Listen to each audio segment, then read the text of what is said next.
560 The Answer. Now, from the Signature Bank Studios. Only the biggest stories, only the biggest guests, and only the biggest opinions. This is AM 560, The Answer. Top of the morning, Dan and Amy. It's remarkable to me how difficult it is for particularly government commissars to learn this obvious lesson that you see having to be learned the hard way over and over and over again. The more you deflect, try to cover up, try to protect the shield, the more absurd you look, the more damage to your credibility you do. Forthrightness is always the best policy, and the memes are coming fast and furious against the Secret Service, turning that agency into a laughingstock. And it shouldn't be a laughingstock. I don't think it's a laughingstock, especially for the rank and file that we talk about all the time. But the leadership of these institutions is so tone deaf. I mean, there's a meme.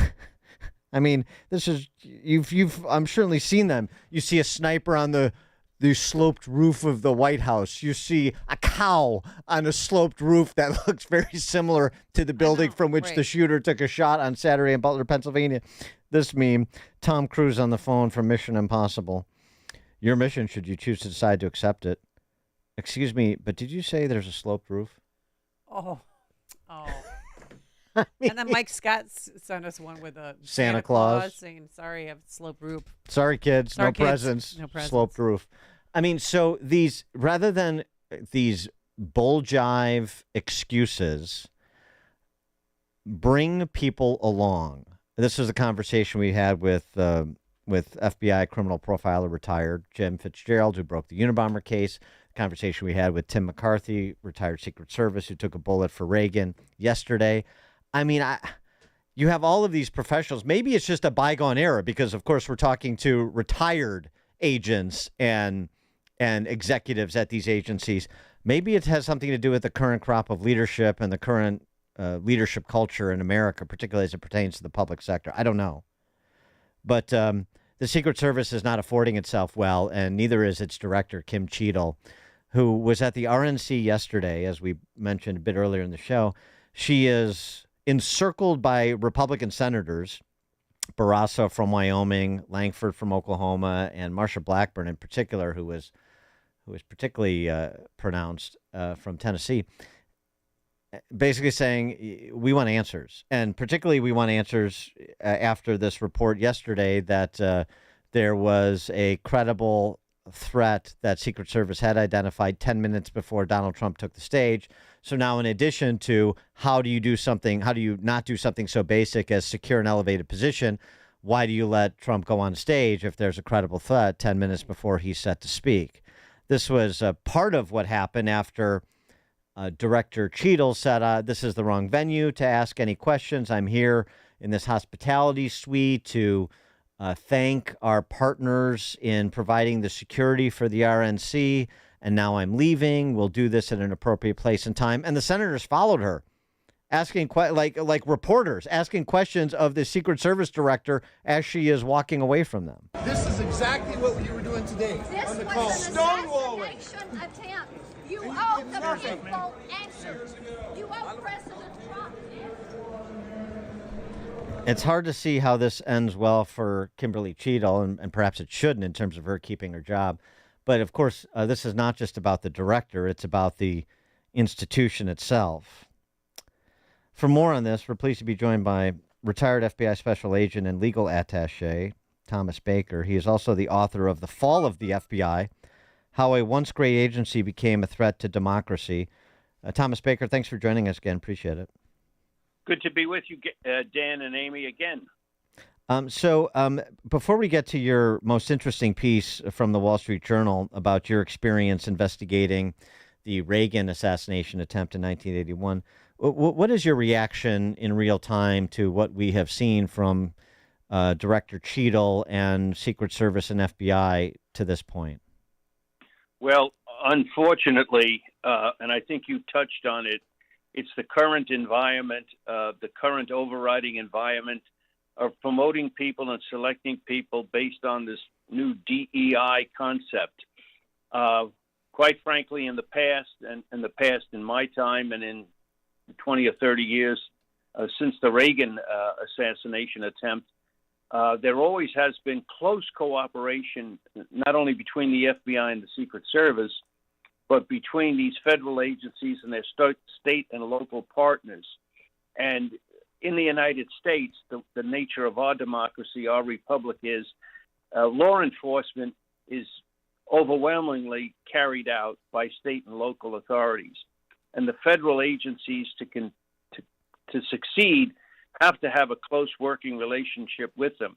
And in my article, before some of this latest stuff even came out, my article on Monday morning in the Wall Street Journal pointed that out, that the key in the Reagan, in the immediate investigation of Reagan's shooting was the close relationship that all the law enforcement agencies involved that day had with one another and how they worked together in harmony. And that has to keep up.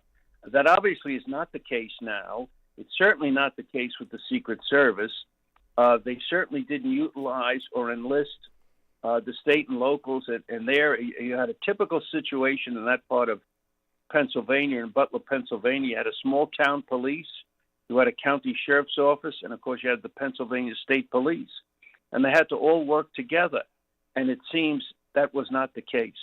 Well, the commissioner of Butler Township said they had 7 officers there. They were in charge of traffic. And he came out swinging yesterday because he's sick of, the Secret Service director, Kim Cheadle, saying it was their responsibility to secure that roof. Whose responsibility is that ultimately? Well, security of the president and the other designated people, presidential candidates, former presidents, etc. It's the Secret Service. And they're in charge of setting it up. That they can't duck that. She can't duck that. She's trying. You, in your piece, I may mention of it, but I'll repeat. You were the first FBI agent on the scene. You were the manager of the investigation into President Reagan's the failed assassination attempt of President Reagan by John Hinckley. And the lessons learned. One of them I thought was interesting. You talked about how defensive the Secret Service was as you pursued your investigation of that failed assassination attempt back 40 years ago. Just sort of describe how that investigation went and lessons that are applicable today, even if they're not being currently applied. Well, there's a lot of lessons applicable, and I already touched on one, and I'll repeat myself again. The key thing that came out of that was the importance of knowing your counterparts and having good relationships with your counterparts. When President Reagan was shot, I was the first FBI agent on the scene, and the head of the Secret Service in Washington at that time, a guy named Powers, and the head of the homicide investigation unit for the Washington Metropolitan Police, an officer, Jimmy Wilson, a captain at that time. They immediately knew me. I knew them personally because we had worked on other projects together. They recognized me immediately. Then the director of security at the hotel, Al Fury, who was a former policeman himself, he was right there, and he gave us several suites to use as a forward command post. So at the end of the day, the key lesson we learned from that is the importance of knowing your counterparts, working together. We had worked together in planning for the inaugural back then, and then it was done at the field office level. Today, it's even more elaborate, the planning that the FBI and other law enforcement organizations engage in planning for major events. Well, yeah, that's all well and good, but the part about the Secret Service trying to cover their behinds, and then you have that. So you got along well, but there was still a moment where you had to make a decision. Absolutely. So in the follow-up investigation, that was clearly, and the law by then made it very clear that was the FBI's responsibility, the investigation of the attack on the president. And we, as a matter of just building goodwill, we provided the results of our investigation as it went. The agents, FU 302 is the form that FBI agents record their investigation on. to the Secret Service as we went. And at a certain point, I was approached by a very senior Secret Service executive in Washington who told me literally, quote unquote, you're going to have to change some of the 302s. They make the service look bad. That's how they refer to the Secret Service, the people inside, just as the service. And as he started to tell me that, I said, no, we don't do that. We can't do that. The FD 302 that each agent writes is that agent's observations, what they heard, what they saw. I can't as a supervisor change what they said, and that was that. And they persisted for a while in that. I didn't go into all those details in the newspaper article, but we stood our ground on that. And some of the things were, of course, stuff that had happened right before the actual shooting of Reagan, where Al Fury, as I mentioned his name before, was involved. He had asked them to use a side entrance where they could drive the limousine right up into the ballroom area and unload and load the president there. He provided the rope, the little velvet rope that held back the press pool that's in one of the photographs.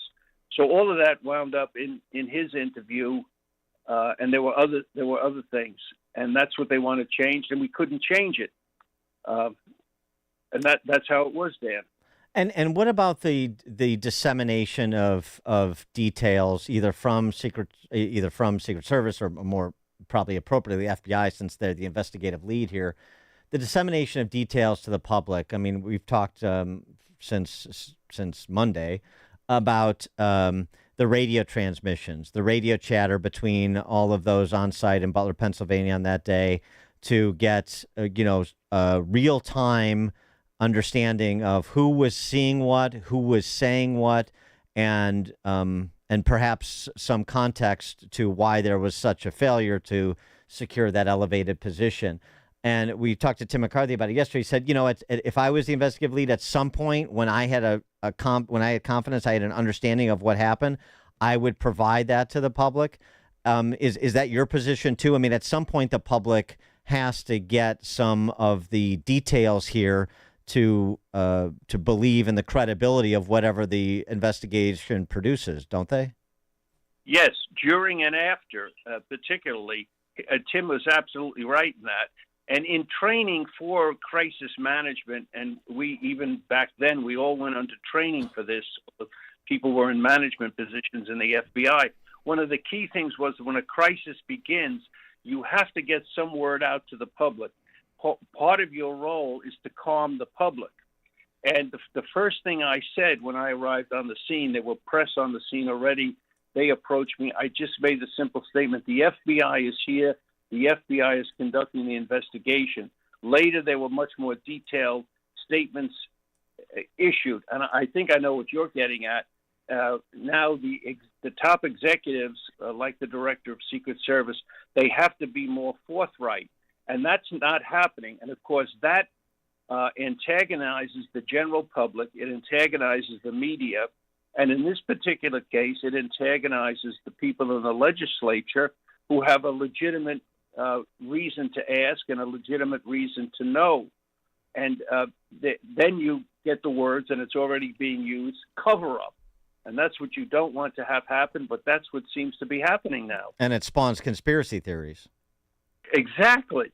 Getting the truth. If you don't get the truth out there, if you don't get all the information out there that you can put out there, that void is going to be filled by rumors and conspiracy theories. Right. Well, that said, how important is it to find a motive in this case? Oh, well, that's part of the FBI investigation now after the fact. Just like we did in the Hinckley matter, we went back and retraced the steps of John Hinckley, the shooter there. And this 20-year-old man who clearly was the shooter in this instance, they're going to have to retrace his steps, all the people he was in contact with, to see if there was any possibility if he was involved with others. And that is ongoing. And as they can, that information they've gotten out needs to be made public. Now, so far, the criticism is not of this follow-up FBI investigation. The criticism is of the the management of this major event by Secret Service on the scene. And I think it points to a bigger problem in our society, people being made heads of these agencies because of the liberal mantra of the day, or I should say leftist, not even liberal, of this DEI. This particular woman who's the head of Secret Service now, it's come out. She's a friend, a social friend of Dr. Jill, the First Lady. She's this kind of a promotion. This is very, very bad, very destructive, but this is the situation we find ourselves in today. Yeah, Jill's not a doctor. The John Hinckley letter to Jodie Foster that was left behind. Yeah. Do you think that would be made public today by today's FBI? Well, it should be at some point in time. And as I said, and I gave a lot of details in the article about that particular thing, we were very conscious because we had been trained and heard about the assassination of John Kennedy, which happened 20 years earlier than the attack on Reagan, and how that was mishandled by all law enforcement involved in it, everybody, the Secret Service, the FBI, the Dallas police particularly, and we wanted to avoid that kind of catastrophe. So we wanted to forestall any evidence, I mean, not evidence, but any rumors of conspiracy where there was none. So before we entered that room to conduct the search, and we probably could have done a search because of the exigent circumstances immediately, but we wanted to delay. We secured the room, had an agent and a police officer outside the room, Hinckley's hotel room, and obtained a search warrant, and then searched the room by search warrant. But before we touched anything, we photographed and filmed the entire room, and then we dusted for fingerprints in the appropriate areas where there might be fingerprints, just in case another name came to the surface later on in the investigation. So we took all these extra steps to be sure everything was done by the book. And I think in a case like this, and this attempted assassination of Trump is the same thing. Everything has to be done by the book. So far, there's not a lot of criticism of the FBI's follow-up, except maybe the role Ray played yesterday in this very abbreviated briefing he and the Secret Service director gave to the senators. That was disgraceful. Nobody is happy about that. And that's really, boy, that should never happen. Yeah, I mean, the salient point you make, conspiracy theories abound about JFK's assassination to this day, but there are no conspiracy theories that have gotten any platform, any traction with respect to Reagan shooting, because there's no suggestion of a cover-up, because people were brought along and information was disclosed, even as incredible as it was, like that Jodie Foster piece. Great piece. Thomas Baker, retired FBI special agent and legal attaché, author of The Fall of the FBI, How a Once Great Agency Became a Threat to Democracy. Thomas Baker, thanks so much for joining us. Appreciate it. Thank you, Dan and Amy. Thank you both very much. Yep, God bless. And he joined us on our turnkey.pro answer line. All right, coming up on Chicago's Morning Answer. We'll talk to one of the Cheese State's very own, Wisconsin Republican Senator Ron Johnson. Joins us to talk RNC Day 3 at 8:08. But now let's head into the newsroom. Here's Mike Scott. The National Weather Service confirms more tornadoes may have hit the Chicago area. I-55 near Shanahan finally reopened in both directions. City of Chicago removes a homeless encampment ahead of the DNC, and Chicago police are searching for a missing 3-year-old boy. WIND Chicago News Time is 8 o'clock. Turning up the heat.